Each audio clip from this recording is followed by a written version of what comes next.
Not quite in focus. Let's see if we can't. What is your hair doing? Great question. I don't feel like we're helping. Hey everybody, welcome back to another 2-week dive on the Switch edition. I know it's been a hot minute since I've done one of these and you're very excited. We're gonna be taking a look at all the games coming out in the next 2 weeks. That's from right now until the 30th, okay? Let's do it. Snapping is still so, it's like 8 degrees in this fucking basement. You guys know that I live in a basement and I do these videos. I'm literally chained to the floor. All right, let's just get started. First up, coming out on the 17th of April. I'll just announce the dates and I'll keep it up in one of the corners. I don't know, it's not really important. 17th of April for $10. First up, Freak Out Calamity TV Show. Now this is gonna be a top-down twin-stick shooter where you're gonna just maul and massacre waves of enemies one after the other in a bloody, violent TV show of some kind. And listen, it has 2-player co-op, 19 levels, 5 chapters, beautiful 3D graphics. I'm literally just reading the bullet points if that wasn't abundantly clear, but they obviously did not actually check this for grammar because it says, and I quote, crazy dialogues and characters, talented artist behind. Let's keep moving. Next up after that, we have a game called Hyper Jam. I love the title. Anything with jam in the title. Big fan. Comes out also same time. This is gonna run you $12. Now this is gonna be an arena top-down shooter where you can grab a friend and play your way, as it says again, just reading bullet points here. Online and local wireless, so you can play against other people online, or if you're not down with that, you can do it against AI bots. Should be a fun time. After that, for a measly $6, you could play Rover Wars Battle for Mars. Now, I just have one quick little thing to say here. They're not on Mars. Mars does not have snow. That would have ended our search for water a long time ago. So this game is unrealistic, and therefore I do not think anyone should purchase it. Also, you make factories that produce little robots that attack other people's factories. Oh, how cool is that? All right, next up, do you really like cats? Like, really, really, really like cats? You can play Purrs in Heaven. It's gonna run you about $7. Now, check this out. This game actually has a really cool mechanic. As a cat, you die. Your ass gets blasted by a semi-truck or an SUV or something while you're on the road. It's very sad story. You should look into it. But then you get a chance to come back, and in order to come back, you have to find 3 fragments of your soul, which are scattered among a bunch of platforming levels, because this is how heaven and the afterlife work. Just get ready for it. But your cat has an ability where you can make solid statues of yourself, kind of like in a time freeze way, and then you have to use those to jump off of and solve the puzzles of each level. It actually looks super dope. Next up, for slightly more expensive at $20, a game called A Fold Apart, which I believe released on Steam a number of years ago. This does seem very familiar. Hey, here's the thing. I can actually look this up right now online because I have the ability to do that. Just kidding, it's never come out on Steam before. That's my bad. It actually comes out on Steam tomorrow. Yeah, you know what? I'm willing to admit when I'm wrong, and I could not have been more wrong on this. It's not come out on any platform before tomorrow. Anyway, this is a game, it's a single-player game where you need to solve puzzles by folding paper up and down and left and right and solving each of the various rooms that you're gonna be in order to get to the end and come back to, I believe, your, the love of your life, something like that. After that, we're gonna move into 420 Blaze It. Here we go. January, February, March, April. Yeah, we are in April. I had to remember because all my days and my months kind of seem like the same. For $3, you can get OMG Police - Car Chase TV Simulator. That's all one word. It's a great price, actually, for a game that looks like it could be fun. Basically, you're being filmed from a helicopter's point of view. You're an outlaw, you're a criminal, and you have to drive away and evade the police. The longer you can evade the police, the higher your score, the higher your points, and the more unlocks you get. So just don't get caught. Not that hard. After that, we have a throwback with Legends of Amberlynn, The Forgotten Crown. It's gonna run you $20. Now, this is a 90s dungeon crawler throwback. And so, listen, as a kid, I never got into these kinds of games because they always make me kind of motion sick with the turning and stuff and the walking. Anyway, this is a fairly deep RPG. You're gonna have a party and you're moving through the dungeons in order to get to the end and progress through the game. After that, we have a game that answers a question that I never needed to know the answer to, which is, do you ever dream or fantasize about being a used car salesman? No, I really don't. But anyway, you can play Car Trader Simulator. It's going to run you $9, where you just simulate being a used car salesman. There's apparently an extensive economic layer to how you manage your business and your cars and your sales and things. I just don't understand who sat down in a room and decided that this game needed to be made. Moving into the 21st of April, how much do you know about 1917 pre-Bolshevik Russia? Well, Help Will Come Tomorrow is the experience of the train crash that left a ton of survivors stranded without any help. This game is based around helping those people survive, gathering resources, and facing dynamically changing weather and unforgiving Siberian wildlife. Oh, they all got murdered, even the cat. Why? Oh, no, cat spirit. All right, moving into the 22nd of April, we have a game called Eita, or this may be actually, and I really don't know this for sure, but this may be a Japanese play on words, Eita, which is like, ow, it's pain. It's the expression of pain. At least I think. It's been a while since I studied, but I'm pretty sure. In fact, just don't fact check that all. Let's just keep going. Anyway, you need to check out the video for this game. It's a pixel graphical style bullet hell boss rush game. It most reminds me of Enter the Gungeon, except it seems like you just have boss after boss after boss, which is really cool. I love it when, games just cut that stuff out. Like, look at Shadow of the Colossus. That's a great game. It just had bosses, You don't need all that other stuff. Anyway, 18 bosses, twin stick, bullet hell, shooter. It's gonna be crazy. I would just say, if the video of what's happening in the game does not grab you, this is not for you, but just look at those graphs. That's so cool. After that, we have a game called TonyNine for $5. Now, I reviewed this on PC when it had just come out. I got a code for it there. I thought it was a great puzzle game, and I suck dick at puzzle games.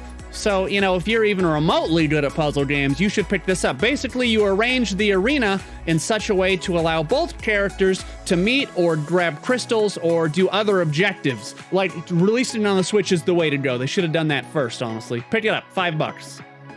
Moving into the 23rd. I know how to count. I don't know which way this is. 23rd. And let's just, you know what? I'll probably cut that. Nah, I'm going to leave it in because that's quality content. 23rd, we have Picross Season 4, S4? I don't know. It's probably Season. Or maybe they just added an extra S for some reason. Picross is 4. This is basically for those kinds of people who like to sit down and color by numbers. If you like boring farming games or accounting, yeah, this is probably pretty much for you. You solve number puzzles and it makes pictures. But please make sure you still send me those color by numbers photos, please, Brittany. Thank you. This next one is a super cool take on a puzzle game that we all know and love. This will set you back $15. It's called Damaged in Transit, which is what most people are going to be doing every time they play this. Basically, it's a puzzle game where you have two robots moving along a track, and at junctions, you're going to have an up, a down, or left, or a right arrow, possibly other combinations. And as you hit those buttons, that's the way they're going to go. Now, keep in mind that these robots are going to be not going at the same time and the same pace, so you have to watch both of them and adjust different areas and different junctions for both of them at the same time. After that, we have a game called Sunless Sea Submariner Edition. It's going to run you $20. Now, be aware this game came out in 2015 on Steam to very high reviews for a very good reason. But basically, this is just a strategy exploration game in which you're trying to find your father's bones. Now, why his bones are lost, I do not know. I've not really investigated the story, but it has insanely high reviews on Steam. Very, very positive. Holds around an 85% with thousands and thousands of reviews. It's Lovecraftian, mind you, so it's going to be a little bit dark and twisted. I also know that because one of the taglines is Eat Your Crew. Oh, hell yeah. Wait, this blood, nudity, sexual content, and violence? After that, we have another visual novel. For $50, you could play Yu Miyutsutsu Re-After, which is apparently the sequel or the next game in the series of Yu Yu Metsutsu Reunification. Wait, Yu Miyutsutsu Reunification. This is after Remaster. This is okay. There's a bunch of garbage titled games with Yumatsutsu and then some word and a colon. This is after. The others were probably before something. I don't know. Super inappropriate. Lots of girl on girl action. So, of course, this is going to be... I know that half of you just turned this off right now and just went to go pre-purchase this. So, you know what? You know what? Just enjoy yourselves. Up next, we have a game called Broken Lines. Gonna run you $25. You could imagine a slightly graphically worse version of Valkyria Chronicles. I think that's what they're most trying to emulate here. This is an alternate history version of World War II in which you take a group of soldiers through the various battles and things in this alternate timeline. And again, everything about it kind of harkens back a little bit to Valkyria Chronicles. I just don't know if it's going to hold up as well as Valkyria did, because that game was banging. And at the end, the lady has like a shield that does like a sweeping ion cannon. I mean, you can't really beat that. After that, we have Moto GP 20, which is going to run you $40, where you contract and manage a Moto GP team. And ostensibly, you get to sometimes also drive the motorcycles yourself. I never understand the management games. I really just want to play the games myself. I don't want to manage someone actually managing. I don't want to be someone managing a team when I could just play the actual game. And you know what? Honestly, if you're going to play a motorcycle game, just go back to the N64 and play Road Rash. We didn't need any other motorcycle games after that. That was the pinnacle of motorcycle gaming. After that, for $12, we have Esports Legend, in which you can manage a person who is trying to be an esports legend by giving them tips, by managing him and his team and his sponsorships, unique personalities, and then it's an esports club simulator. Moving on to the 24th, finally, of April. We're still in April. You thought I was going to say May. It's not May yet, okay? I know, I'm a professional. Thank you. Next game up is $15 called Archaica. Archaica. Probably Archaica because it's all about architect. Anyway, The Path of Light. It's a game that basically asks the question of, hey, did you really like that temple in Gerudo Valley in Ocarina of Time, where you had to like bounce mirrors and beams off of things to light other puzzles and open doors and stuff? Yeah, this is that, but without Link and like the monsters. And so it's, okay, basically just if you had the light part of that, that's what this is, and it's a puzzle game of just that. There you go. After that, I don't really need to tell you much about it. For $50, you can pick up Trials of Mana, the remake of the 1995 Seiken Densetsu 3 game. Again, I really don't think I need to tell you anything about this. You should just know about it. It's an old RPG that they're remastering, because that's what we're doing now on the Switch. Link's Awakening, this. I'm sure there are other examples, but you know what? That's all that I got for you right now. Okay, also on the 24th, $10, game called Guard Duty. Now this is gonna be an adventure game spanning 2 timelines. It says there are over 6,000 lines of fully voiced dialogue, and it's like an adventure puzzle game, right? Where you're going, it's almost like a point and click, but I think you actually control the character. But one of their bullet points is bespoken music and sound, which I have no idea what that means. I've heard the word bespoke, and I don't even know what that word means. So I have less idea of what this means. Maybe it just means old archaic music.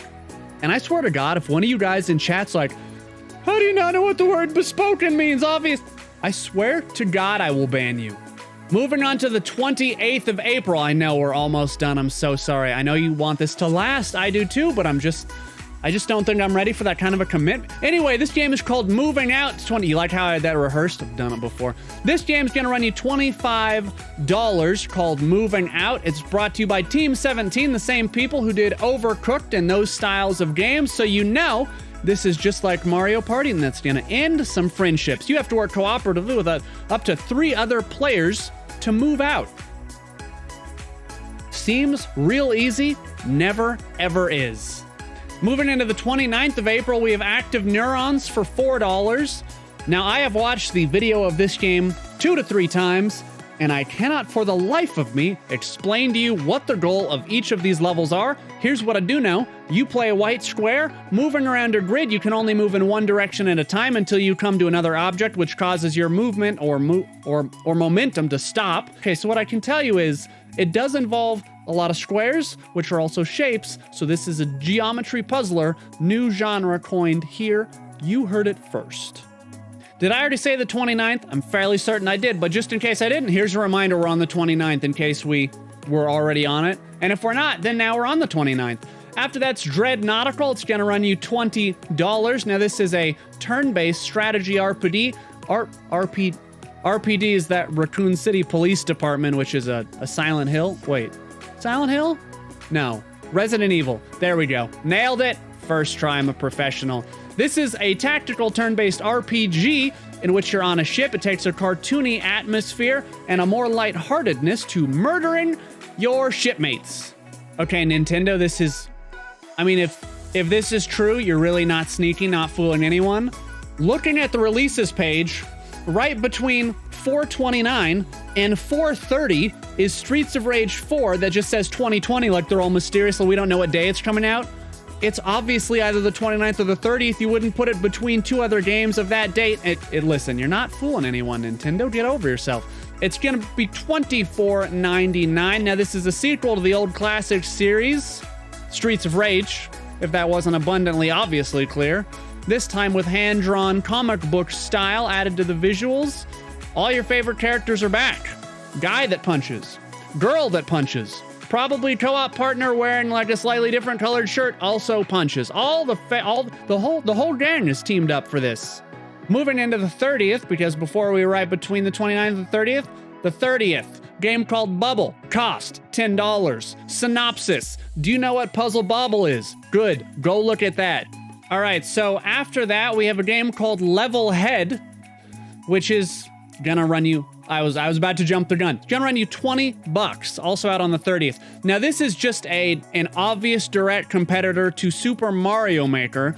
The video is actually fairly funny. They took a very comedic approach to basically, let me just sum it, because I know you can't hear the video, but I watched it, so let me sum it up for you. I'll just tell a great story here. Basically, the guy that owns the game is like, hey, we should get people to make great levels for our game. And then people obviously submit the most horseshit of horseshit levels with a million fireballs and enemies, and he's like, what have we done? That's basically the story of the video. Look, it's a Super Mario Maker competitor. It actually could be really great. It kind of has a Mega Man X aesthetic to it. There's all kinds of buttons and switches. People are already designing like a calculator in the video for some reason, because you can do that. When you give people their creative freedom, they're gonna draw dicks all over stuff first, then they're gonna install Doom on it, and then they'll actually get to making something creative and cool. That's the cycle, if you were curious. After that, we have Sega Ages Glock Air Battle, which is going to run you $8, which just brings back the Glock Air Battle game that came out in like 1999. We're just going to say like 98 or something, probably is when this came out. And if you're still spending $8 for virtual console games, congratulations, because they've won. You are the problem. You're the problem.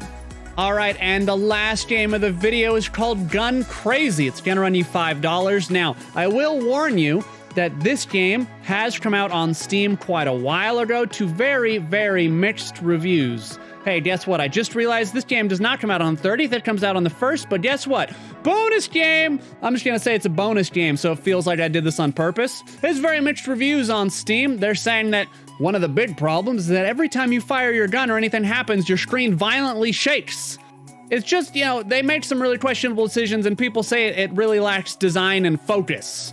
I don't know really what that means. I mean, you shoot things Mega Man style, but maybe it's lacking the panache that Mega Man managed to capture way back in the day. Anyway, that's all we got. That's it. That's all. There's like 45 games coming out between now and it was really supposed to be the 30th, but you know what? You got a bonus game. So just count yourself lucky. Bonus game. That was for you guys. Obviously, had planned it from the start. So that's it. Those are your games. Some slightly more expensive, some slightly less expensive, some are 50 cents. So I'm certain that somewhere in here you can find something that you like. If you if you found something you didn't know about, why don't you just leave me a little comment? And, you know, obviously like and subscribe and, you know, donate thousands of dollars because you like what I'm doing here. You like my operation. It's a basement. I have a light back there and some Christmas lights. We're professionals here. Anyway, hopefully you enjoyed that. More are on the way. Every week, we're gonna be doing either a look at a Steam game or a Switch game, so. And don't go anywhere. You could watch my whole catalog of like 700 other gaming videos if you have literally nothing else to do, because I know you don't, because you're on lockdown.